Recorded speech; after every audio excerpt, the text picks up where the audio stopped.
السلام عليكم. معايا مناديل يا جماعة. اللي عايز مناديل العلبة ب3 جنيه. المفروض ان انت هقولك دي ولا اقول ايه؟ انا حتى قلت لهم السلام عليكم محدش رد علي.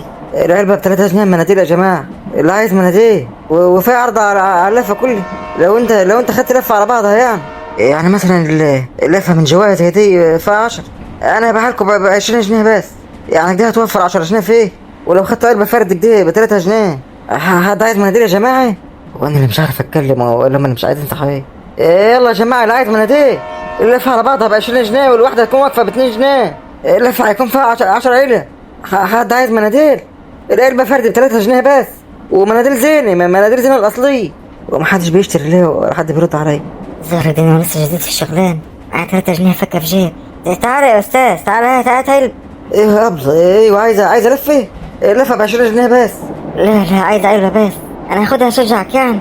شكلك دي جديد صح؟ ايوه لسه جديد يعني في الشغلان.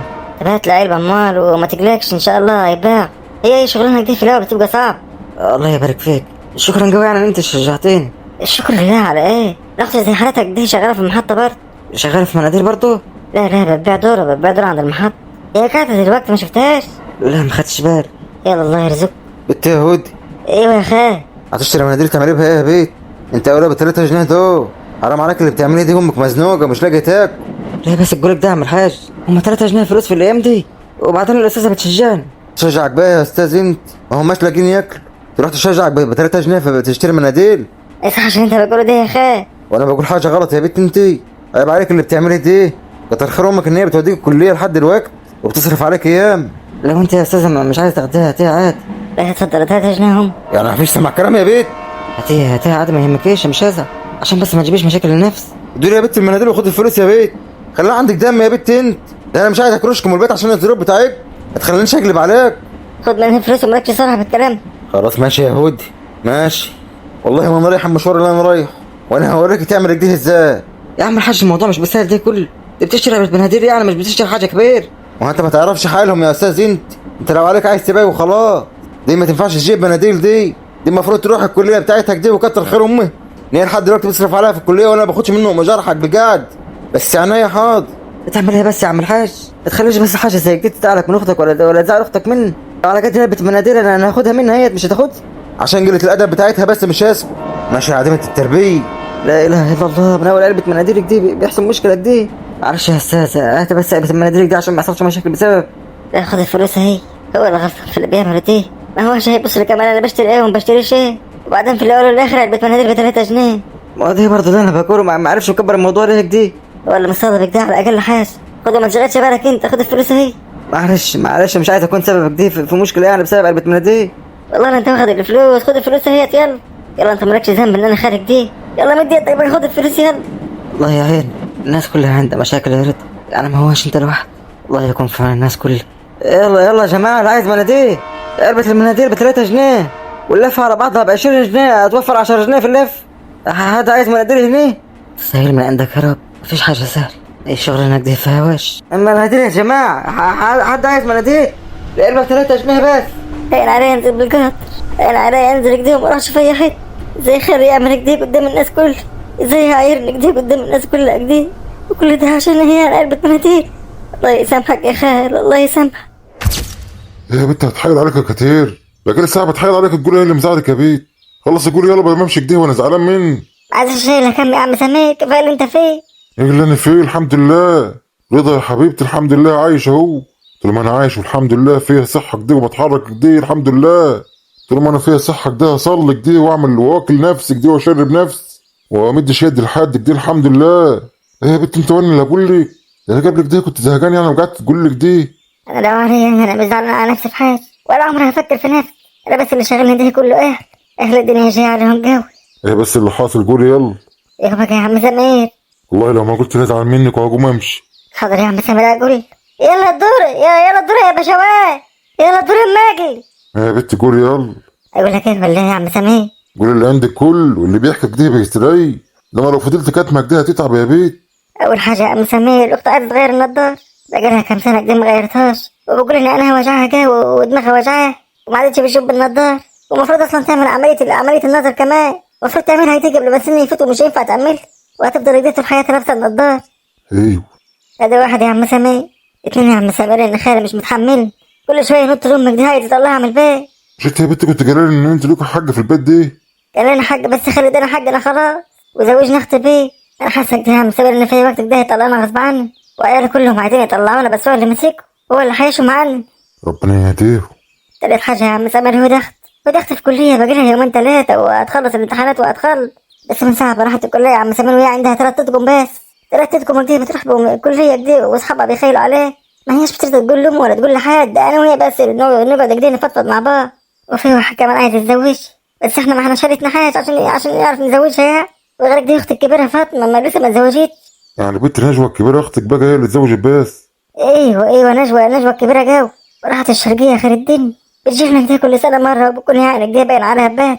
وفي الوقت يا عم سمير احنا نسينا شكل اللحمه والفراخ، بقالنا كتير قوي ما اكلناهمش، كل يوم كده ناكل مش كده وجبنا قديم. واوقات كمان يا عم سمير ما بنلاقيهمش في البيت وبناكل فول وحاجات من دي. والحمد لله يا عم سمير انا مش بس كمل واكل يا عم سمير، الحمد لله اهم حاجه ان احنا بنلاقي حاجه ناكل. انا قلت اقول لك بس ايه اللي حصل معاي، بس انا مش شايله هم دلوقتي النضاره بتاع اختي. وغيرك دي اختي سنها كبر برضه ومش عايزينها كده تركب اكتر من كده. اختي نجوى المرض بتاعنا كده كفاها بالعافيه، وانت زي ما انت عارف ابويا سابنا ومشي كده واحنا صغيرين، وام اللي شالتنا كده وطلع عينها كده وتعبانه دلوقتي ما عادش بتقدر كده تمشي، وظهرها تعبه ما عادش تقدر تقعد القعده اللي انا قاعداها دي. يلا الدوري يلا الدوري اما اجي. الكوز بكام يا حلو؟ من غير اي حاجه يا باشا. بكام بس قوليلي؟ ب7 جنيه يا باشا، الواحد ب7. يعني ما هوش يمشي ب5 يعني؟ يا اخي الله يبارك لك ما هيش ناقصاه، هي الله يكون في عونها، الناس بتبيع ب10 هي بتبيع ب7. خلاص ماشي يا عم الحاج، احنا برضو عندنا ظروف برضو. هات يا بنتي تلات. حاضر يا باشا عيني. الله يكون في عونها. وما من زمان وهي بتيجي كده تبيع الدرة هنا، انا عارفها كويس، ما قعدت معايا كده وعمرها ما اشتكت من حاجه. اول مره اسمع الكلام ده من رحمه. هو انا معايا 1500 كده راكنهم للزنك، محتار اقول لها خديهم ماشي نفسك بيهم ولا ايه؟ اخاف ان انا اعمل جدع ولا حاجه واديهم لها وبعد كده تزني، ما انا كمان شويه كده واصغر النضار. اتفضل يا استاذ. ايه ده مفيش كيس ولا حاجه؟ لا والله معلش مش معاي. وده ينفع بقى امشي بيهم كده في الشارع؟ معلش يا استاذ سهل الدنيا كده، ما اسكانك دي هاتلك كيسك دي من اي محل كده وانت ماشي. اسكانك دي يا استاذ هما 3 ب21، هات 20 وهاتلك بالجنيه دي كده. دي كنت ناوي اخصم الجنيه يعني، بس ماشي يا ست مش هزعل. ايه وتشجعها امال ده بنت غلبان. الله يعينها. يلا اتفضل الفلوس اهي. خلصنا خلص يا استاذ. الله يبارك فيك. يلا اتفضل. بالهنا والشفا يا استاذ. الله يهنيك. يلا السلام عليكم. السلام ورحمه الله وبركاته، بتعالى اشتري منها تاني. الله يا حاضر ماشي. الله يرزقك يا بنتي. بقول لك ايه يا رحمه، ايوه يا عم سمير. انا معايا 1500 كده راكنهم على جام، اجيبهم لك يا بنتك دي ماشي نفسك بيهم، ووقت ما يجي معاك فلوس ابقى هاتيهم براحتك ان شاء الله حتى بعد سنه، ولو انا مت ولا حاجه ابقى ادعي لي بيهم. الله يبارك فيك يا عم سمير ويطول في عمرك. لا يا عم سمير معلش بقى، شكرا جوا انت عرضت عليك دي، بس هم معودانا كده احنا ما نستلفش حاجه من حد. لو احنا كده نعيش كده من غير ما ناكل حد، ما نستلفش من حد فلوس عشان ما يبقاش حرام علينا، عشان الله اعلم الفلوس دي هنقدر نسدها ولا لا، وعشان ما نشيلش همها برضه. يا بنتي ما تشيليش هم، بقول لك لو بعد 10 سنين اديهم لي عادي، لو هتديني منهم دي 5 جنيه كل يوم، وتغير لاختك النضاره عشان ما تتعبش. انا عارف برضه وجع الدماغ بتاع النضاره دي بيبقى صعب. كتر خيرك يا عم سمير، كتر خيرك والله، كفايه كده انت ردت علي. يا بنتي هو كلامه خلاص، انا بس اوصل للمكان اللي انا بنام فيه بس واجيبهم لي. انا فاحر نجرة هناك كده وعين يا هبل خليتني على الصوت، ياك حد يكون سمعني ويروح يلطش. الله يعينك يا عم سمير، انا شايلتك هم اهوت ورحل من بعض. يا بنتي ما انا بقول لك هساعدك اهو، انت اللي بتقولي ما اعرفش ايه اهو. معلش ما تتعبش نفسك، انا عمري ما استلف حاجه كده وانا عارف ان انا مش عارف اسد. انا بقول لك لو بعد 10 سنين الله اعلم اكون عايش ال10 سنين دي ولا لا، انت هتبقي تدعي لي بيهم كده وخلاص. لا معلش كتر خيرك يا عم سمير. ما اشوفك دي انت وهو كده خالكوا جايب خبر ايه اللي حلو دي، مبسوط قوي يا اخويا في التليفون كده بيقول خبر حلو جو. المهم شاف المحلات يما. ايوه شاف محلات باقي كمان محلات. ما تقوم يا بنت انت وهي كده بصوا على الوقت. ياما ما احنا معرجين عليه، يعني مش هتبصوا عليك دي واصل، بصوا عليه ليه ينحنق ولا حاجه. ايه يا لطفي انت كمان مالك مكشر ليه يا لطفي؟ لا يا حماتي شويه دماغك بس كده. الف سلام عليكم المغ. تقول حاجه يما؟ لا ده انا بكلم مرات اخوه. هو انا عملت ايه يعني يما؟ بقول لك يا انت بكلم مرات اخوه. ايوه ماشي يما. بس يا سامح مش شفتش عروسه للواد دي، عايزين نشوف العروسه دي كويس. خليكم تنحنك دي كتير، حد فيكم يروح يبص على الواك. ماشي يا حماتي اروح اهو، عضنا احسن يا بيت، ده هتجريفك. اظبط مراتك يا عبد الستار، خليها تظبط نفسها بدل ما اطلقها دي واجيب لك واحده بدال. حاضر ياما ماشي. العيال ولادكم فينك دي؟ في جنان ياما بيلعب ياما. وانت يا سامح ولادك فين؟ بيذاكروا شويه عشان وراهم امتحانات اليومين دول. ماشي، عايز الوكل يكون جاهز قبل ما اخويا يجي عشان انا عارفاه مش هيرضى يتكلم الا ما ياكل. ماشي يا حماتي ما تقلقيش، ان شاء الله هعمل له شويه بط كده هيعجبوه. يا سلام، جاي على سيره البط. يا مرحبا يا مرحبا، متجمعين كده على طول. اول ما عرف انك هتجيب خبر حلو كده يقول نقعد نستنى نشوف هقول ايه يا اخي. ده خبر حلو بشكل هيكيفكوا قوي. طب ما اقول طيب مستني ايه طيب؟ خلينا اشوكوا كده شوي لما اشوف الوكله قدامك دي واقعد كده هقول وانا خايب. انا لسه جاي لهم دلوقتي، قلت لهم خالكم مش هيقدر يكلم كده الا ما ياكل، انا مشتهي عن اخوي. الله ينور عليكي. املى بطني الاول وبعد كده لساني يتحرك على طول. لو احنا هنستنى لما تاكل كمان، عيب عليك يا راجل. المهم يا خال، عملت ايه في المحلات؟ عايزين نشوف شغلنا بقى. الدهب نزل، كان زماننا بيعان الدهب اللي معانا على الغال. جسمه ونصيب بقى، هنعمل ايه؟ نصيبكوا كده. وبعدين انت عارف الدهب ما بيرساش، نزل وهيطلع تاني مش هيقف يعني، ما تقلقوش. اظن انت عملت احلى مكاسب في اليومين اللي فات. اه هنبدا ننبر اهو. يا سام يا خال يا ناصح، انت يا ناصح. هي ارزاق دي في الاخر، ارزاقهم متقسم. نبيع للناس في الغالي، بعد كده لما يلقوه بينهار كده يروحوا بياعين الده، ناخده بينهم برضه هو ناس. عالم مجانيه. ايه شغلتنا كده؟ شغلانه مجانيه. لو ما كانش الواحد كده يصبر على الدهب اللي في يده كده هيخسر فيه. ما يعرفوش ان هو هينزل ويطلع تاني. لا يجري قبل ما ينزل كمان يجري. الله ايوه، راحت البط طلعت يا بيه. قول لي يا بركه ولا انت؟ بس يا ريت يكون الخبر انت جايبه يستاهل. يستاهل؟ لو ما كانش ضحكتك كده توصل لاخر الشارع يبقى بحقه قدام عيالك اهو. ليه يا اخويا ايه اللي حصل يعني؟ انت منورنا يا حاج. الله يبارك فيك يا مدروي. امال خارج ده النار زعلان ليه؟ لا ولا حاجه، لما درويش بس ايش. الله، هو كلام سري ولا ايه يعني؟ ليه الحاج الله يرحمه ما كانش بيحبك ده الا انت؟ الله يبارك فيك. الله يرحم الراجل الطيب ويسكن في فسح جنات. اللهم امين يا رب العالمين. بس هرجع واقول يا حاج سليمان ان كلنا هموم محدش قاعد فيه. ايوه انا لله وانا اليه راجعون. محدش قاعد فيها صح. خير يا عم سليمان. ايوه درويش يا ولد. خير يا عم سليمان، في حاجه حاصله معاك ولا ايه؟ لا يا ولد الحمد لله مفيش حاجه. ده انا كنت عايزك في موضوع مهم كده. طب اقعد يا درويش اتكلم مع عمك سليمان، اروح اعمل لكم كوبايتين شاي كده. ايوه يعني خير يا عم سليمان، ايه اللي حاصل؟ اقعد يا عم سليمان اتفضل. اللي حصل يا ولدي ان يعني رضا كتب يعني الشقه اللي كانت حيلته. ما تجيبش يا عم سليمان سيره البني ادم دي قدام. انت عارف كويس ان هو اذانك قد ايه، ده قلب حياتي. اسمعنا بس يا درويش، انت ظالم يا درويش. ظلمه في ايه يا عم سليمان؟ ما هو كان السبب في موت ابوي. موت ابوي الاول وبعد كده موت ابوي. الله يبارك لك يا عم سليمان، لو هتفتح في السيره دي بلاش يا عم سليمان. يا ابني اسمع الكلمتين اللي هقولهم لك، اسمعني. رضا ما سرقش حاجه من الذهبات. سرق ما سرقش يا عم سليمان، هو كان السبب في موت ابوي. يا ابني رضا ساب الشقه اللي كانت حيلته كده لاخت. الشقه اللي كانت حيلته من امه اللي كان بيبات فيه سابها لاخته وهينام في الشارع بعد كده عشان تتزوج على ولد. عشان التانيين كانوا متعلقين من بعض زي ما انت عارف. والحاج كمان الله يرحمه كان واعدهم ان هم يجيب لهم شق. كان واعد عليه ان هو هيساعده كتير. وبعد ما مات الجماعه خلوا بيه وكانوا عايزين يزوجوها لواحد تاني وقالوا له لو جبت الشقه هنزوجها لك. فالبنت راحت لرضا اخوه فراح كتب لها الشقه باسمها النهارده الصبح. ورضا الله اعلم بيه دلوقتي راح فين ولا هيعمل ايه. عشان تيجي تقول انا عارف ان انت بتحبه وبيحب. انتوا كنتوا قريبين من بعض قوي يا ولد. وده قدر ونصيب مكتوب لابوك انه يموت دلوقتي وابوه نفس الموضوع برضه. ما تخليش الحاجات دي توقع ما بينكم. ده قدر ونصيب وكلنا هنموت في الاخر. الجوك ده يا عم سليمان سرق الذهبات عشان يبدا يضحى بالشق، وعمل ان هو ينام في الشارع وهتلاقيه يسافر. هيروح بقى يطلع الذهبات في اي حته غير هنا، وهتشوف الكلام ده يا عم سليمان بعينيه. اصل هي لو الشقه هي اللي حيلته هيديها لاخته اللي من ام تاني. رضا عمره ما كان بيتك مرات عم، هيروح ينام في الشارع ويدي الشقه لبنتي. اللي انا بقول لك عليه هو اللي حصل. اسمع اللي بقول لك عليه، وقف مع ولد عم ما عادش ليه ظهر في الدنيا غير. وقف معاه ما تبقاش انت كمان عليه. يا عم سليمان انت طيب جو. انا كنت زي حالتك ده يا عم سليمان. انت ما تعرفوش يا عم سليمان ان رضا دي كنت عامل اخوي اللي ما جابوش ابويا ولا امي. اخويا بمعنى اخوي، بس اتصدمت فيها يا عم سليمان. ولا يمكن اقع في شباكه تاني يا عم سليمان، ولا لساني يخاطب لسان. طب ولو انا اللي بقول لك عليه دي صح وجي يوم من الايام دي شفته في الشارع مرمك دي. ده لا يمكن يحصل يا عم سليمان. رضا مش هتشوف وشه تاني يا عم سليمان. انا عارف انا بقول لك ايه. هيروح في حته جديده بعيد عن البلد هنا وبعدين يعيش والفلوس كلها هتطلع. تصدق الشقه اللي كان قاعد فاتت من امه اخواته بيقولوا ان هو اشتراه بعد ما ابوه مات على طول. تلاقيه باع جزء من الدهب وبعدين اشتراه. يا عم سليمان احنا طيبين جو. رضا طلع بيلعب لعبه كبيره جو احنا ما نعرفش. انا لو شفته يا عم سليمان هشرب من دمه. انت هتعمل زي مرتي. انا الواد ده حاسس ان هو مظلوم. انت غلطان يا عم سليمان، احساسك ده مش حقيقي. اسمع اللي بقولك على ايه. حسبي الله ونعم الوكيل فيه. دمر لي حياتي وقلبها من بعد ما ابويا مات يا عم سليمان والدنيا انقلبت في وشي. وعمري ما هسامحه اليوم الدين.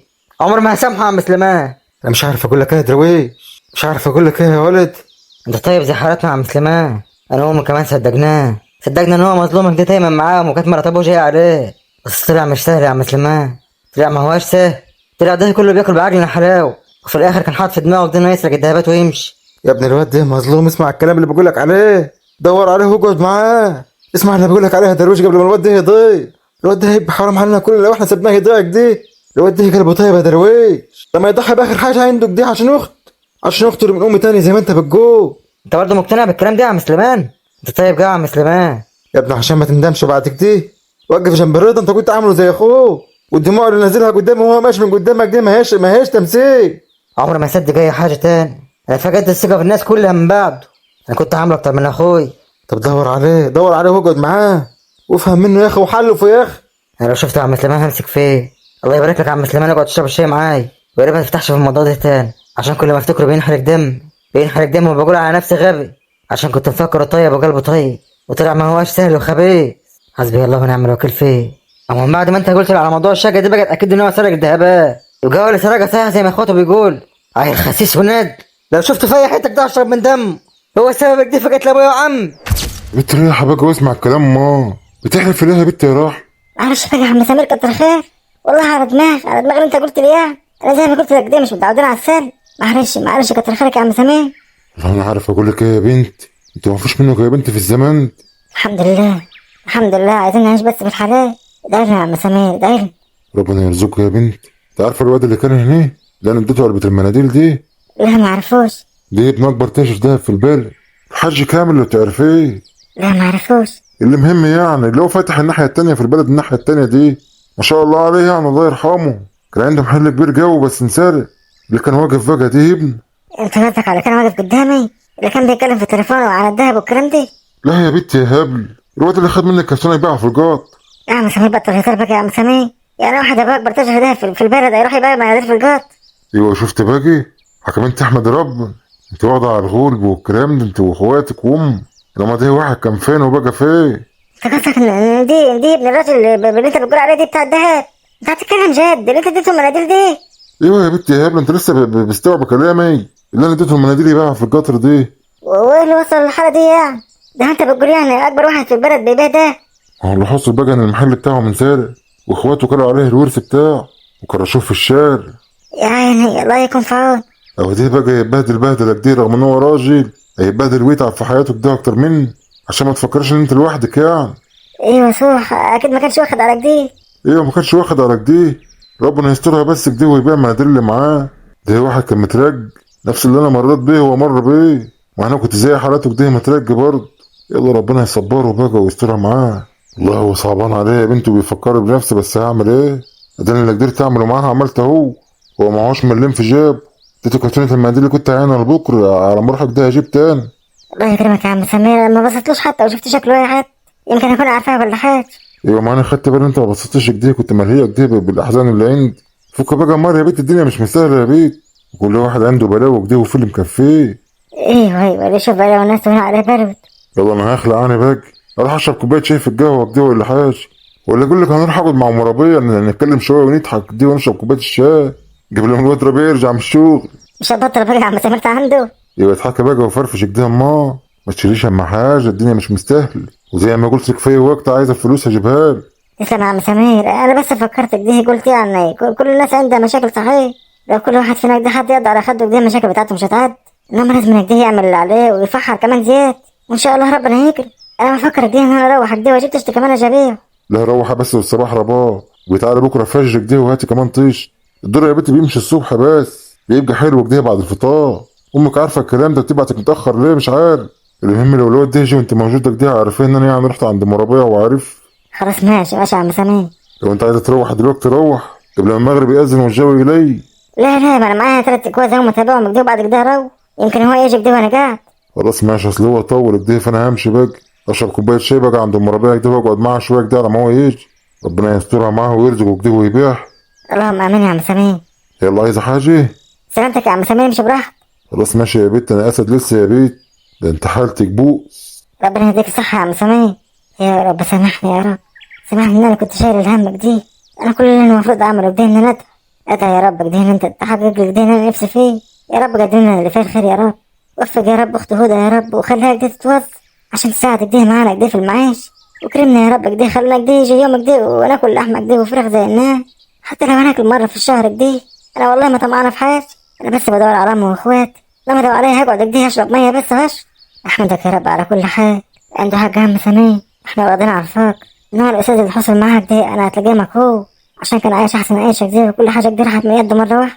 الله يكون في عونه وصبر. يلا يا جماعة الدور المجلي، الدور المجلي يا جماعة. السلام عليكم. السلام ورحمة الله وبركاته. أهلا وسهلا بالباشا. مرحب بيك. امال فين الحاج سمان؟ مش كان قاعد معاك هنا؟ ايوه انت الأستاذ رضا صح؟ ايوه انا رضا اللي كان مديله المناديل بيه. ايوه ما هو لسه ماشي دلوقتي، قال ان هو هيستناك لما تخلص كده تروح عند ام ربيع. ايوه خلاص ماشي كتر خير. هو انت لسه ما خلصتش ولا ايه؟ ايوه بقى مسكتونا بس ان شاء الله يعني انا كنت جاي يعني اقول له يعني واديله الفلوس يعني. الله يعينك، ما ماشي هو مستنيك عند ام ربيع. خلاص كده ان شاء الله ربنا يرزق. ان شاء الله. الله يعينك يا باشا. اللهم امين انا وانت. ما اعرفش ليه حاسس ان انا عارفاك دي، بس انا ما شفتش قبل كده. وانا شفت قبل كده. انا كده على السنه اللي انا اقول لك دي يمكن تكون اشتريت منه ذره ولا حاجه. بيتهيألي لا ما جيتش الناحيه ده انا لسه اول يوم يعني الناحيات. ايوه لا ما عرفش بقى. الله يصلح حالك. اللهم امين انا وانت مسلمين. يلا دور يا جماعه، دور الماجل ما عادش غير 3، خلونا نروح يلا. اللي هو الواحد بكام؟ انا ببيعه ب7 بس انا شغلك ب5 عشان اروح. خلاص ماشي هاتلي واحد. خلاص ماشي انا يا خاطر. ان شاء الله اخلص المناديل اللي معايا وبعد كده اروح لعم سمين وهتحاسب معاها كده واشوف اللي باقي معايا اروح ادي لعم جعفر. ان شاء الله يتبقى معايا فلوس كمان ان شاء الله. اتفضل يا باشا. ماشي شكرا جو. ينفع كده يا فاطمه يا بنتي؟ ينفع كده مخليني قلبك ده وكل على اختي؟ كان زمانك معاها دلوقتي ومريحاني. يعني هو انت شايف انا راجل يما؟ ما انا حرمه انا كمان يما. وبعدين قلت لك يما دماغي وجعان. حس بيا بقى يما. حاسه بيك يا بنت حاسه بيك، بس هعمل ايه يا بنت؟ لو انت يا بنت شايفه ان انا في يد حاجه اعملها وما عملتهاش يا بنت اكرهيت. بس انت عارفه البر وغطايا يا فاطمه. معلش يا فاطمه انا عارفه ان يا بنت جاي عليك. حاضر يما. لا هو معلش على ايه يعني؟ وانت في يدك حاشي؟ احنا انكتب علينا كلنا قدنا عيش في الفقر يما. الحمد لله يا بنت الحمد لله على كل حال. احمد ربنا وان شاء الله ربنا يفكها علينا. اختك كده خلاص كلها ايام وتخل. ان شاء الله ربنا يكرمها كده وتوظف زي ما قال. يا ما كانت الناس كلها توظفت يما. ما هي بتقول ان في واحد كده هيوظف. بيقول ان ابوه شغال مدير في مدرسه الثانوي وليه معارف كتير يعني وان شاء الله هيوظف. فمعلش يا فاطمه تحمل شويه يا حبيبي. انا متحمل يا يما انا متحمله بس الوجع بيزيد عليا جو. بيزيد من كل ناحيه يا يما. دماغي وجعنا من الدارة ما انت شايفه بيه. وعمر بيجري يا يما من غير ما اتزوج. كتر الزواج فاتني يما. يا بنتي ما قولوش كده ده نصيب. نصيبها يما بس يلا يما الحمد لله. وانا هشتكي من ايه بقى وانت في حاجه في يدي؟ تعالى يلا بتخبط. يا ريتها تكون رحمة بس رحمة هتخبط ليه؟ انا يا حسن. ايوه يا متولي، لو انت جاي تقولي كلمتين بتوع كل يوم يا متولي الله يبارك لك بلا. انا فين مكفر النهارده يا متولي؟ لا انا جاي النهارده مش هقول نفس الكلمتين. اسمعني بقى يا حسن، طالما انتوا فلوسكم كتير بقى وتوزعوا على الناس كده وبتشجعوهم يبقى انا اولى بالفلوس دي يا حسن. انت بتقول ايه يا متولي؟ انت عارف البر وغطاها يا متولي. بنتك اشترت مناديل قدامي في القط. بنتي مين اللي تشتري مقادير يا متولي؟ انت قصدك على هودي؟ ايوه قصدي على هودي. قلت لها ما تشتريش، انتوا مش لاقيين تاكلوا عيب اللي بتعمليه دي. امك كتر خيرها ان هي بتديك كده حاجه مصاريف الكليه. ايه ما هي معاش زياده، ما بتقدرش تاخد زياده حتى جنيه واحد. يا دوبك حق مواصلات يا متولي. ده هتلاقي ولا حاجه كان معاها كده فلوس ركناها على جنب ولا حاجه. يا علبه المناديل بكام يعني يا متولي؟ ده ب2 جنيه. ب3 جنيه وانت مخليه اولادك يعصون ويعاملوني معامله الغريب. والنهارده كسفتني قدام الناس كلها. قلت لها ما تشتريش وراح تشاري عشان كده بعد اللي حصل ده انا مش هسكت. وطالما انت مش عارفه تمشي على عيالك كده ومش عارفين اللي انا بعمله معاكي انا هوريهم الوش التاني بتاعي. انا كنت بصبر عليك وانا على فكره كنت جاي هنا على اساس ان انا هرميكوا بره بس قلبي وجعني وقلت ليه. قلت في الاول والاخر ديت اخت. كتر خيرك يا متولي. بس انا هقترح عليكم اقتراح تاني. ما عجبكوش الباب يفوت جمل بقى عشان انا خلاص جبت اخر 400 جنيه كل شهر. ده ايجار الجوده والحمام والمض. عاجبكم وانا كده كتر خيرك قوي. ما تش عاجبكم الباب يفوت جمل يا اما سايب العيال عليكم بقى. عيال انا هيشوا عنكم وانت عارف. انت عايزني يا متولي ادفع لك 400 جنيه في الشهر؟ انت عارف بالنسبه لنا 400 جنيه يعني ايه؟ بعد اللي انا شفته بقى ماليش دعوه انا. انت عارف البر وغطاه يا متولي. انت عارف البر وغطاه. انت عايز تأجر لنا الجودة يا متولي. ده انا اختك يا متولي مش حد غريب. انا طول الفتره دي عامل حساب على كده وعامل خاطر ان انت اختي بس كده بقى كفايه. لحد امتى هتحملكوا انا يعني؟ ويا ريت كمان مقدرين اللي انا بعمله معاكم. لا كمان العيال بتجي منهم فيه وانا قلت اللي عندي. انا مش هقول لك هات فلوس الشهر دلوقتي هستناك في يومين. ما تصرفتش يوم تطلع بره انت وعيالك بالزوج احسن عشان ما فرش الناس كلها عليكم. اللهم بلغت اللهم فاشل. استنى يا متولي استنى يا متولي رايح فين؟ ابوس يدك يا اخوي ابوس يد. تعرف ان انا ماليش حد غيرك يا متولي. ملناش مكان تاني نبات فيها متولي. انا لو خرجت من هنا وعيالي هيترمي في الشارع وكلاب الشهر هتنهش فين. انا مش خايفة على الناس، انا خايفة على عيالي. ابو سيدك يا متولي، يا ابو سيد بلاش ترمي من كلاب الشهر يا متولي. انت عارف البر وغطا مش هقدر ادفع لك 400 جنيه في الشهر. انا جاي لك 400 جنيه عشان اختي، حد تاني اقل حاجه 1000 جنيه، وعشان تضربوا كده وتعرف مين يعملوا معاكم، وانا هخليهم لك 300، ودي اخر كلام عندي. وانا قلت لك العندي يا حسن، والله لو ما عملت اللي انا بقول لك عليه ده يا حسن لو اوريك الوش التاني، هجيب العيال واشدكم من شعركم ومديها ارميكم في الشارع وهفرج الناس كلها عليكم. استنى يا متولي، ما تعملش في اختك دي يا متولي، ابوس رجلك يا متولي. حسبي الله ونعم الوكيل. مش معقول اللي بيحصل معانا دي، مش معقول. كل ما نقول خلاص الدنيا هتفتح في وشنا يتقف والناس كلها ضدنا، حتى خليل المفروض يقف معانا مش عايز يقف معانا. حسبي الله ونعم الوكيل فيكم. اعمل ايه يا ولاد؟ اعمل ايه في المصيبه دي انا؟ عشان 300 جنيه في الشهر ازاي؟ احنا بنسيب الشهر بالعافيه وفي ايام ما بناكلش فيها الا طقه واحده. يا رب يا رب الفرج من عندك يا رب. تعالي يا حبيبتي اتفضلي يا حبيبتي، انت نورتين. شايفه بقى الملاك بتاعي اهو نايم اهو طول النهار كده عاي عشان رضا. عارف بيحب رضا جو، عارف طيب وقلبه طيب، عارف بيحب الناس كل. عايزاك بقى كده تاخديه بالراحه عشان هو زعلان عشان رضا اخوك. قول له كده تعالى ما نتفرج على الشق. ماشي يم يا علي. ايوه يا مديحة. ايوه يا علي مديح. اقعد يا مديحة اقعد. لا يا علي مفيش وقت، انا جاي اخدك عشان افرجك على الشق. تفرجنا على الشقة؟ رضا كتبها لك خلاص؟ ايوه كتبها لي. كنت عارف ان هو هيكتبها لي. رضا حنين وطيب وكان بيحبك انت اكتر واحدة كده في اخواتي. هو قال لي اتزوج كده وخلف كده وانبسط. لازم نرجع له الشقة يا مديح. انت عارف يا علي انا لا ما كنتش عايز اخدها منه بس غصب عننا يا علي. ما هو احنا بعد ما نتزوج هنرجعها له وهنقول له انا عايش معاك فيه وهو هيرضى مش هيقول لا. يا ريت ينفع كده يا علي، بس انت عارف ان امي مش هتسكت. والله تسكت بقى، ما تسكتش انت تبقى مرات سعيد. لو احنا ما ينفعش نقعد فيها كده وصاحب الله اعلم بيه. والله يا علي ما انا عارفه بك، انا برضه مش عارفه هو هيبات فين. هيبات فين يعني؟ وريه حد تاني؟ هيبات في الشارع، يا اما هيشوف اي جامع كده يبات فيه، وحتى الجوامع بيقفلوه، مفيش حد هيرضى يبيته في الجامع. ايه يا علي؟ طب بص بقى فرحتكم يا علي، يلا قوم يلا مع عروستك، يلا قوم يلا اتفرج على الشق. شقة اللي نتفرج عليه؟ انت عارفين كويس ان انا مش فارق معايا الشق، اللي يفرق معايا بس ان احنا خدناها من رضا. انما لو عليا انا اقعد في عيشك دي اقعد في عيشة بس ما نخش الشقة من رضا. وانا كمان يا علي، وانا جاي لك قبلك دي بس دي غصب عني. لا بقى يا علي ما تنكدش عليها وتنكد على نفسك بقى يا ولد، افرح بقى شوي، قوم معاها يلا عايز اتفرجك على الشق. مش هقدر يا مديح. مش تقدر ازاي؟ امال انا اعيش فيها ازاي؟ خليها طيب يومين كده وبعدين نروح على ما انسى الموضوع ده شوي. هتيجي من مرة باك يا عارف اسمع كلام ما تبقاش فاجر باك. يهو بقى عنك الدهو وما تقلقوش، انا اتأكدت من الراجل بتاع السجين، قلت له ينفع يرجع في اي وقت قال لي لا، يعني مش هيعرف يغدر بك يا مديح، يعني طبعا يا علي دي حق مرض. يما بلاش الكلام اللي يسم ده يما. كلام اللي يسم؟ انا اللي غلطان عشان فرحانة بك؟ ده حاجة مش بتاعتنا يما. فرحانة لي في ايه يما؟ دي حاجة مش من حقنا يما عشان اخدها. هو اللي ضيع كل حاجة وضيع حق مرضك، يبقى دي مش من حقك ازاي يعني؟ افهم يا عالم ما. يما ده قدر ونصيب يما، لسه المحل مفتوح مش قصد يروح يحرموه بالميراث وكمان ناخد الشقة بتاعته. قفل يما عسيرة دي احسن يما. انا زعلانة زيك بالظبط يا علي، بس انت شايف في حل تاني يعني؟ لو في حل تاني يقول. والمشكلة ان انا مش شايف حل تاني غير كده وحاسس بالذنب عشان رضا. يبقى نشوف موضوع ان احنا كده نقعد في الشقة معانا، ما هو شرط نجيبها باسم عشان امهم ما نعملش مشاكل. هتبقى باسم عادي بس نقعدها ونقعدوا معانا، ولما تكون امي جاية نخرجوا منه بعد مشوار كده لحد ما تمشي. حرام عليك حرام عليك، انا مش جابر الكلام دي. انت عارف هو حاسس بيه دلوقتي؟ دي واحدة تنازل عن شقة دي هي اللي بجياله وبتاع امه كمان اخر حاجة ليه؟ عشان يقتله من ام تاني. ما انا عارف انا عارفة وقلبي موجوع، ما توجعنيش اكتر بقى. انا عارفة يا علي. يا النكد بتاعك ده يا علي، انت مش وش فرحة يا ابني. طب خلاص يا مديحة ما تعيطي. يلا قوم معايا يا صالح، قوم معايا اتفرج على الشقة يلا. مش هقدر ياما اروح دلوقتي. حرام عليك يا ابني بقى، حرام عليك افرح بقى يا ابني. خلاص يا اما سيبني. معلش يا مديحة نبقى نروح في وقت تاني. خلاص يا حبيبتي هاجي معاك انا، هاجي معاك انا ما تعيطيش. لا خلاص هبقى اروح في وقت تاني. خلاص ابقى تعالى بكره كده وناخدك ونروح دي وهاخده معانا كده غصب عني. ماشي حاضر يا. ما انت القاعدة معاك يا مربيع ما اقولكيش ترجعني للماضي. ما تفكرنيش بالماضي، ده الماضي كان كله قواضي. اي والله. انت عارفة يا مربيع احسن حاجة فيك ايه؟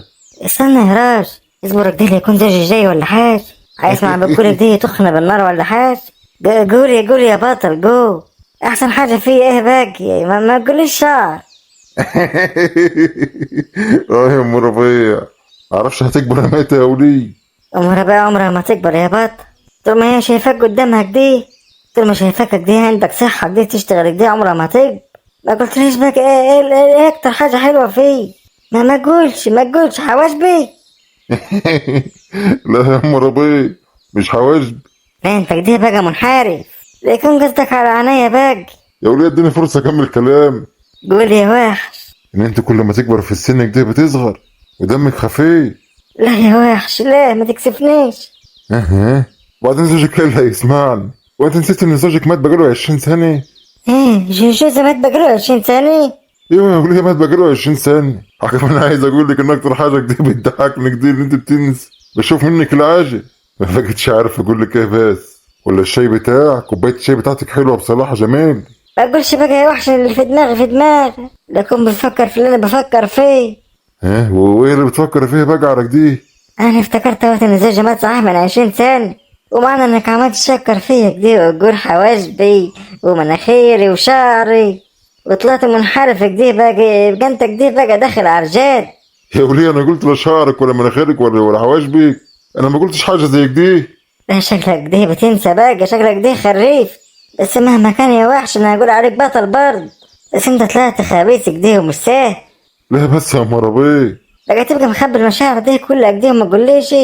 مشاعر ايه يا وليه؟ انا بقول لك القعده بتاعتك حلو. وكمان بكل القعدة بتاعتي حلوة، لكن بتفكر في اللي انا بفكر فيه يا وحش. وايه يا اختي بقى اللي بتفكر فيه؟ ده هيقول لي انت الاول بتفكر في ايه يا اخوي؟ يا ناصح يا خبيث انت اللي انت عايز توجعني، المفروض ان الراجل هو اللي يتكلم. انت بتقول ايه يا وليه؟ ايه اللي شايف في دماغك؟ ايه هتتهرب؟ انت وقعت بلسانك وبتقول لي عينيك حلو. ايه رايك يا سمير اما نتزوج كده ونجيب حته عيل كده حلو كده، اه حتى يونسك كده وتبقى كده ليك باي بدل ما انت كده مقطوع من صاجر.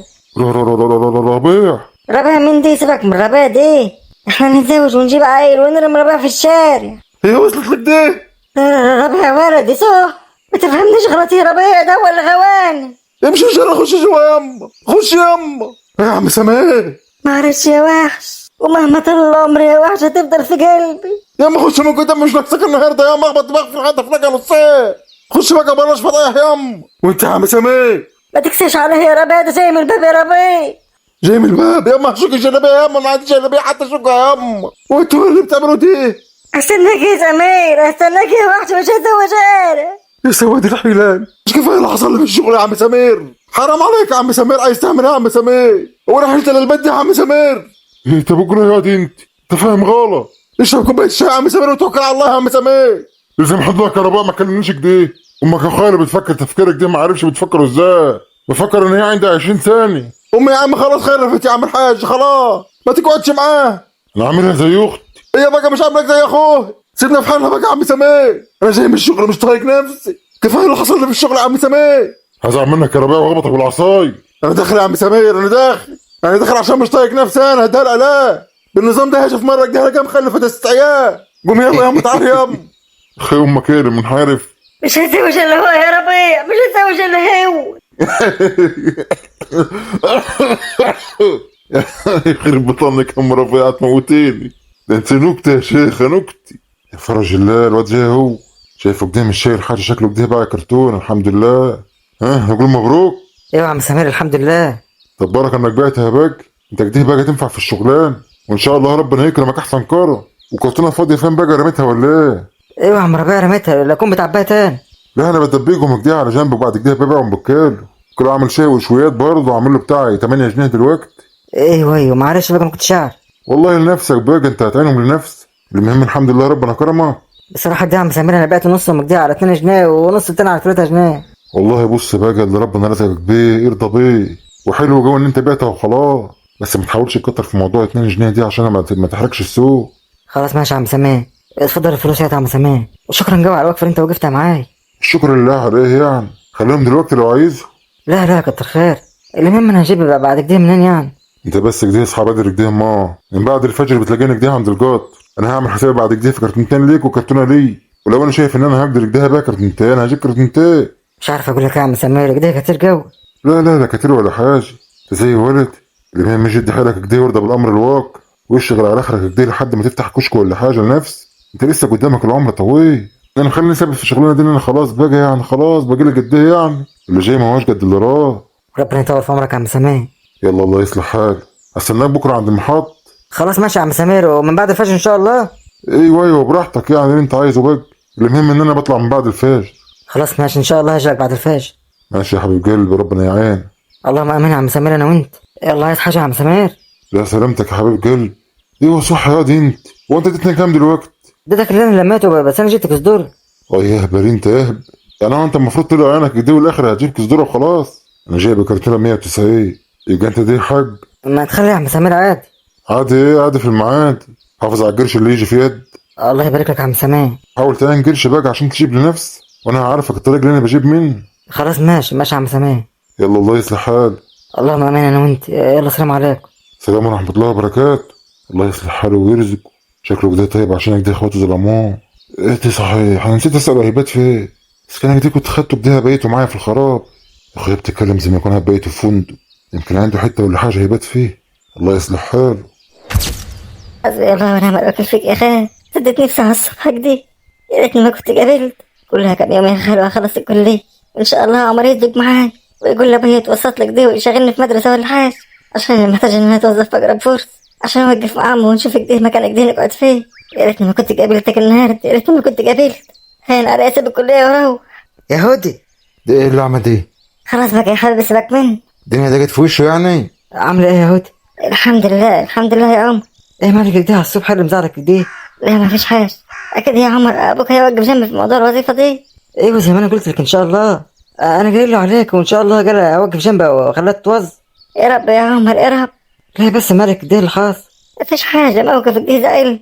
ايه بس الموقف اللي زعلك ده؟ كنت جاي في القطر وكان في واحد بيبيع مناديل، اشتري منها علبة مناديل عشان اشجع على الشغل كده. لقيت خالي بيقول لي بتعمل ايه، وقاعد يتكلم قدام الناس كل يقول لي تشتري مناديل ليه، امك ما هياش لاقيه تاكل وكتر خير ان هي تصرف عليك كده وبديك وكلي.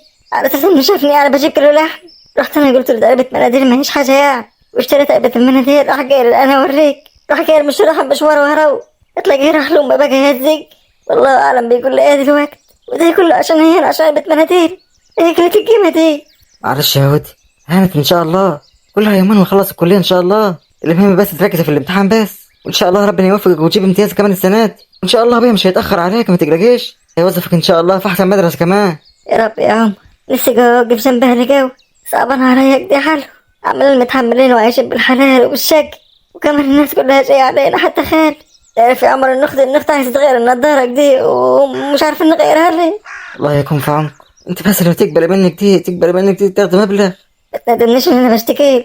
تمشي بيه حالك حتى لحد كده ما تتوظف يعني. مشي بيه حالك ولما تتوظف كده وتقبض كده بديهولي. لا يا عمر كتر خير. انت عليك بس تخلي ابوك يوقف جنبك دي ويوظف. يبقى انت كده عملت معايا كده اللي محدش عمل. انت الوحيد اللي شفت اللي بعيط في اللجنة كده وصعبت عليك وسألت اللي بتعيط ليه، لما كانوا بيخيروا يعني على لبس، وانني يعني طول السنة دي عمال اجيب نفس التقوم اللي كنت باجي بها السنة اللي فاتت.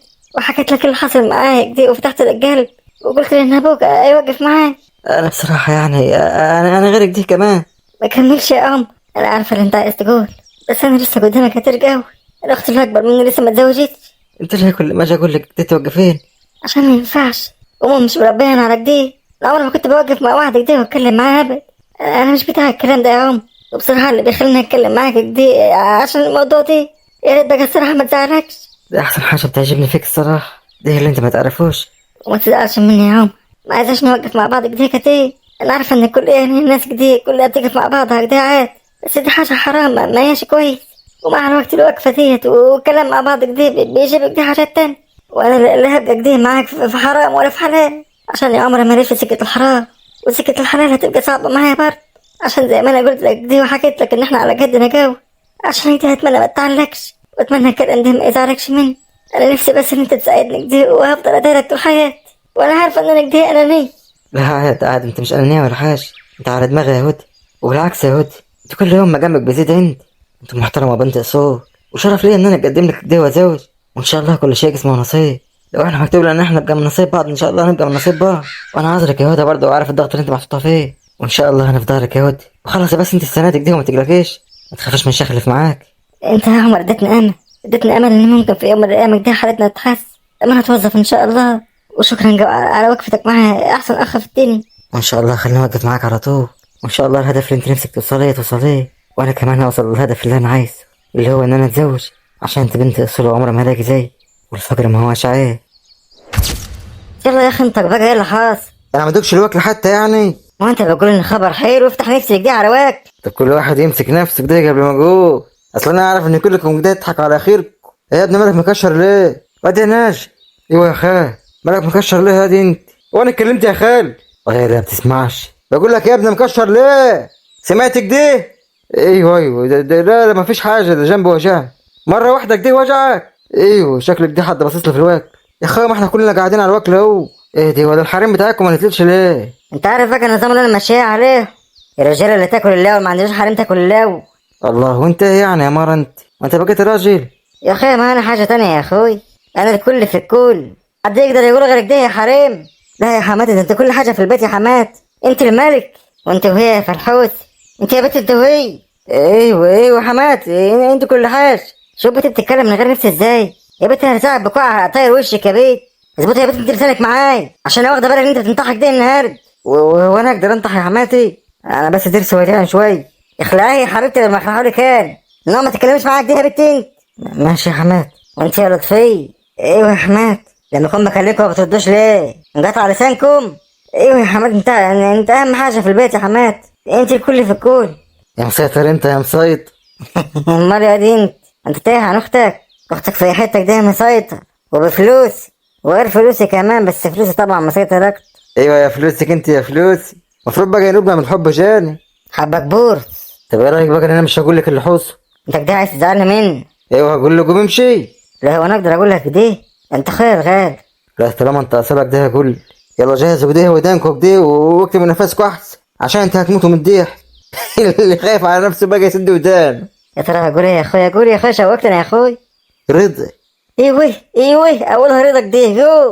قول فرحنا فيه تصدق ان انا لسه ما كلمتش البت مديحك دي؟ شفت عملت ايه؟ يما انا رناك قدامك اداني مغلق، ما اعرفش لحد دلوقتي بتعمل ايه. انا شفت اهو. يا مرحبا يا اختي، ده كله بتعمل ايه يا اختي؟ اصبر يا دي انت بقى مش وقت. قول يا اخويا بقى رضا وبعدين. كنت انا واقف عند القطر النهارده كده ورايح المشروع بتاع المحلات بتاعتكم، ولا كنت جاي جري كده من بعيد كده من اخر المحطه وعمال يقول يا عم سمير يا عم سمير. ومين بقى عمك سمير ده بقى؟ راجل كبير بيبيع من دي. بيقول له ايه؟ بيقول له يا عم سمير مش انت قايل لي انت هتعلمني الشغلانه دي؟ اه يا شمبي. ايه يا ناجي مالك ضحكت ليه يا ناجي؟ مش كان جابك وجعك؟ بقدرش امسك نفسي يا خال. يعني انت قصدك كده ان رضا يشتغل يبيع مناديل؟ ايوه ياما، امال هيكون قصده ايه ياما؟ ايوه يا صبري، انا كنت بكلم هندي هيبيع مناديل في القطر يا ست. يلا مبروك، بكلمكم حد يشرفكم بيبيع مناديل في القطر. الله يكسفه. يا دي الكسوف. لا ده انا بعد كده بقى هركب القطر. بعد ما كنت بركب العربية، لا بعد كده هركب القطر بقى وخلاص عشان اطمن على رضا حد. يا خبر ابيض، انت بتتكلم جد يا خال؟ دي كان رضا صحيح؟ ايوه يا ابني لسه بكملش كلامي. الراجل ده اللي اسمه سمير ده له كرتونة المناديل وقال له لو انت نشحت في الموضوع ده هيبقى مستقبلك حلو. ايوه ابن الخدام ما يستاهل انه يشتغل كده برضه. ده هي الحاجه اللي تكسف دي. طب افرض حد من صحابه ولا حاجه شافه. حد من صحابك شافه؟ يقول لهم كان ابن خدامه ورجع ابن خدام. ما فيهاش حاجه يعني يا حبيب، ما فيهاش كسوف. احنا رجيناها شويه كتر خيرنا. وراح واخد الكرتونه في كتفه بقى وراح طالع جاري، راح يلحق القطر قبل ما يفوت. ايوه وبعد كده صورت ولا عملت ايه؟ لا لما انا شفتك دي جيت لك على طول. يا اخويا مستعجل جوا على البط يا اخوي، ما كنتش عارف تصور ودي فيديو ولا حاجه تفرجنا عليه. تخليك ده هفرح فيه. المره الجايه بقى هتلاقيه هناك، انت عارف مكانه اهو، بدل ما تصور فيديو روح اتفرج عليه وخلاص. تصدق فكره برضه، ده هي تكسف ابن الحاج. ده انا الفرحه مش سيعاني. قوموا يا بنت انت وهي، قوموا يا بيه، قوموا انت وهي هاتوا الذكر اللي جوا خلوه لخالكم لوحده. يلا يا بنت انت وهي قوم. انا يا حمات الخبر ده يستاهل صحيح. هاتلك ازازه ماك ده يا عم جعفر. انا يا حبيب قلب بالهنا والشفا يا باشا. حبيبي يا عم جعفر، احسن واكل باكله عند. الله يبارك لك، ده من ذوقك يا حبيب قلب، انت راجل محترم، الناس المحترمه دي على دماغنا. الله يبارك لك يا عم جعفر. امال مالك كده يا عم جعفر؟ مال ازاي بس، ما انا حلو اهو. قصدي يعني شايفك همدان يعني. ايوه الضغط بقى والسكر انت عارف، واحد لما بيجي في كتيرك ده بيتع. المحل برضه يا عم جعفر كان مريحك برضه. ايوه ربنا يهديهم ويرجعهولي، معرفش ليه قفلوها في وشك دي. ما لسه لحد دلوقتي كده مفيش حل معاهم؟ يعني مبسوطينك دي ان انت واقف قدام البيت كده ومش فاتح؟ هتقول ايه بس يا باشا، ربنا يهديهم. لو جايين على الشتا كمان ويقول لك مش هتقف فيه، الدنيا هتبقى صعبه جوه عليها في الشتا. ربنا يسترها عليك يا عم جعفر. كمل وكل يا باشا. لا يعني الحمد لله على كده. ايه يا باشا، معقول الوكل يكون مش عاجبك؟ لا يا عم جعفر تسلم والله، ده الوكل دايما حلو كده عند. وفي حد بيعرف يعمل الفول بتاعك ولا الطعميه بتاعتك؟ الله يبارك لك سعاده الباشا، والله سعاده الباشا لو ليك كلام معاهم يعني يتدخل في الموضوع. ابقى احول لك معاهم كده يا عم جعفر. السلام عليكم. السلام ورحمه الله وبركاته. يلا عايز حاجه يا عم جعفر؟ تسلم يا غالي، تسلم يا حبيب قلبي. حسابك كده وصل ولا في حاجه ناقص؟ يا حبيب قلبي من غير اي حاجه، ده كفايه بس انت بتشرفني. الله يبارك لك يا عم جعفر، تسلم والله. يلا سلام عليكم. السلام ورحمه الله وبركاته. ازيك يا عم جعفر؟ اهلا وسهلا يا رضا، ازيك يا حبيب؟ انا كنت شايلك يعني عشان اجيب لك الفلوس. فلوس يا رضا؟ انا قلت لك خلاص يا رضا. لا يا عم جعفر معلش بقى، انا قلت لك ليه؟ يا ابني ريح دماغك بقى، مش هاخد حاجه. لا والله يا عم جعفر لا تاخد، معلش. والحمد لله يا عم جعفر ربنا رزقني يعني. انت بتحلف ليه طيب يا ابني؟ ما يصحش اللي انت بتعمله دي، ده حاجه خلاص انا طلعت لله، مالكش دعوه انت. معلش وربنا رزقني اهو بسببك والحمد لله. لو ما كنتش انا اكلت زي ما انت قلت كده ما كانش زمان عرفت اشتغل ولا عملت حاجه. وانا دلوقتي حلفت بقى وما عنديش استعداد ان انا اصوم 3 ايام. معلش يا عم جعفر. برضه مصير يا رضا. معلش عشان خاطر. طب اقعد يلا، اقعد يلا كل. هو الوكل بقى اللي قدامك دي ببلاش، الباشا لسه ماشي قدامك وقت وسايب. كله يلا سد جوعك دي بعد الشغل. لا يا عم جعفر كتر خير. انا الحمد لله انا كال. معقول اكلت ايه؟ طب اقول لك دي ببلاش، ولا هو انت بقى بتنجرف تاكل مكان حد؟ اسكانك دي اعمل لك غيره عادي، وانت بقى دفعت حساب دي بس مش هاخد منك حساب الجاي دي. اعمل حسابك ما تحلفش المره الجاي، انا لازم اقدم لك هديه، مالكش صالح انت. الله يبارك فيك يا عم جعفر. وبعدين انا عايز اتكلم معاك شويه. امرنا يا عم جعفر. انا طبعا ما حبيتش ان انا افتح معاك يعني لما انت جيت الصبح، ما ترميش يد ودنك معانا يا ولي. ايوه يابا، اصل انا بشبه عليه يابا. وشفت فين بقى يا حلو ده؟ انا نفسي مش عارف. كان بيعدي علينا بعربيه كده ملاك. ها صحيح يا استاذ رضا؟ ايوه دي عربيه ابوي. الله، امال اللي حصل معاه؟ وازاي ابوك سابك دي؟ لا انت تحكي لي بقى عشان نشوف الموضوع ده ونحلهولي. ابوي الله يرحمه. معقول عمل حادثه بالعربيه ومات؟ لا ده هو تعبك دي فشل. الله، امال العربيه فين طيب؟ قصدي الله يرحمه، بس ايه اللي حصل يعني؟ خش هات جو، خش هات جو، خلينا نقعد نتكلم مع بعض دي شويه. شيل الوكل دي من على الترابيزه، شو على جنبك دي ما ترموهوش، هناخده معانا واحنا مروحين. حاضر يابا. اقعد يا استاذ رضا، اقعد انا هجيب كرسي تقعد معاه، وان شاء الله هنشوف لك حل للموضوع بتاعك دي. احكي لك دي وقول لي ايه اللي حصل معاه، ولا هو انت مش عايز تحكي يا استاذ رضا؟ لا يا عم جعفر احكي لك، بس يا عم جعفر ما تفهمنيش غلط. لا يا استاذ رضا، انا هفهم غلط ليه بس؟ اصلا يعني كل ما احكي لحد كده بيفهم ان انا يعني اللي سلكت المحل. محل ايه بس؟ انا مش فاهم حاجه. هو بس ريح رجليك دي على ما اجيب كرسي، اعمل كوبايتين شاي ده يا فوز. شاي كده يا استاذ رضا؟ لا ولا اي حاجه. لا ازاي باجي اجيب لك مظبوط؟ هتسيبني 2 شاي مظبوط. حاضر يابا. ايه بس اللي حصل معاك يا استاذ رضا؟ كل انا برضه لما شفتك دي قلت انت مش وش بهدل، باين على وشك ويدك يعني مش بتاع شقه يعني. ايوه ما انا ما كنتش واخد على كده. الله يكون في عونك. قول له ان شاء الله وبعوني الله دي ان شاء الله يكون الحل عندي. انا ولد الحاج كامل، الله يرحمه بتاع الدهبات. ايوه ايوه انا افتكرتك اهو. وانا اقول انا شفتك فين قبل كده؟ انت ولد الحاج كامل صحيح؟ ايوه ولد الحاج كامل. لا اله الا الله. ايوه رضا ده الناس كلها جايبه في سيرتك. ايوه مطلعنا علينا اللي سلكت المحل. لا اله الا الله، سبحان من غير الاحوال من حال الى حال. بس انا والله ما سرقت حاجه، انا فعلا كنت سبب في موت ابوي. سرق المحل من غير ما اكفل، والمحل انسرق بسبب. ده قدر النصيب، معلش ما تزعلش، كل واحد له عمرك ده مكتوب له. مش موضوع ان انت نسيت المحل وابوك مات بسبب، بس برضه ايه السبب اللي وصلك اللي انت فيه دلوقتي؟ انت اخواتك ما شاء الله يعني كل واحد عنده عربيه كده وعندكم فيلا يعني، وما شاء الله ابوك سايب لكم ايام. ما انا بعد ابوي ما مات حرموني من الورث، وده عشان يعني انا اللي كنت سبب دي في سرقه المحل. لا اله الا الله، يخرب بيت الفلوس اللي عملت في ناسك دي. معلش يلا هذا حقه، انا كنت غلطان برضه. معلش ان شاء الله ربنا يعوض، اكيد هو هيعمل لك حاجه كويس. الحمد لله على كل حال. وده حاجه ما هيش في يدك، ده نصيب، ومفروض يدولك حق، او على الاقل يدوك اي حاجه دي. وانت حضرتك بقى بتشتغل ايه ولا نايم فين؟ انا دلوقتي كنت شغال يعني في القط. في راجل كبير كده اسمه الحاج سمير كده ساعدني، ده كرتونه بناديل ده بيع. ايوه عارف الحاج سمان، بس انت ابن الحاج كام؟ معقول اخواتك دي يسيبوك تشتغل في القطر؟ بس كان كده وصل لهم كده واقول لهم شوف لك اي شغلانه حلو. لا ما تتعبش نفسك، ما هماش طايقنا ولا هم ولا مرت ابوي.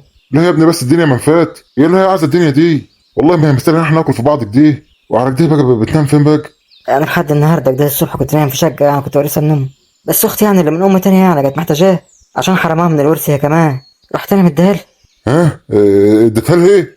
ايوه ما كانش قدامي حل تاني، لو انا ما كنتش اديتها الشقه دي كانت هتموت نفسي، عشان ابويا كان وعدها ووعد اللي خاطب قعدهم اللي هو يجيب لهم شق، وابويا مات وما وفاش بالوعد. ابويا قبل ما يموت موصينا عليه، وقايل لي كمان لو هتضحي بحاجه جديده في الدنيا ملهاش عايزك دي قبل الانسان ده تضحي بالحاجه، الروح اغلى من الدهب، وديت اختي. يعني انت ضحيت بالشقه بتاعتك اللي حيلتك الوحيد عشان اختك اللي من ام تاني اللي هي بنته مثلا المفروض يديها حق ايه؟ ما كانش قدامي حل تاني، ما كانش عندي استعداد كده ان انا اشوفك دي بتموت قدامي ولا اكون السبب في موتها هي كمان. لا اله الا الله، طب ما عادش فين منك في الزمان ده يا ابني، مفيش حد ممكن يعمل كده.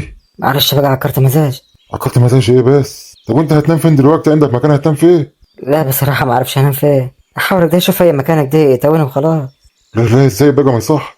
واد يا فوزي ايوه يابا. لم الحاجه في العربيه كلها كده واقفل بيقفل تعالى ورايا.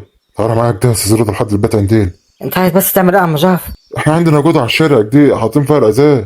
ازاز بنتي يعني عقبال عندك يعني بنجهزها كده تقعد فيها يعني عادي. احنا كده كده سايبينها يعني لو ان يعني انت مقامك مش كده معلش. لا لا كتر خيرك، معلش مش عايز اجيب لك وش. جيب لي وش ايه بس يا استاذ رضا تعالى بس. يا شرف ليا ان انت تقعد معايا. اقعد فيها كده لحد ما تشوف هتعمل ايه. قداميش حل تاني، اروح اقعد عنده كده لحد ما اشوف هعمل ايه. مش عارف انام في الشارع عمري. لا اي حته كده تتوني وخلاص. يلا بقى مال المغرب هيدنا اهو. تعالى يلا كده ناكل لقمه كده في البيت ونصلي المغرب.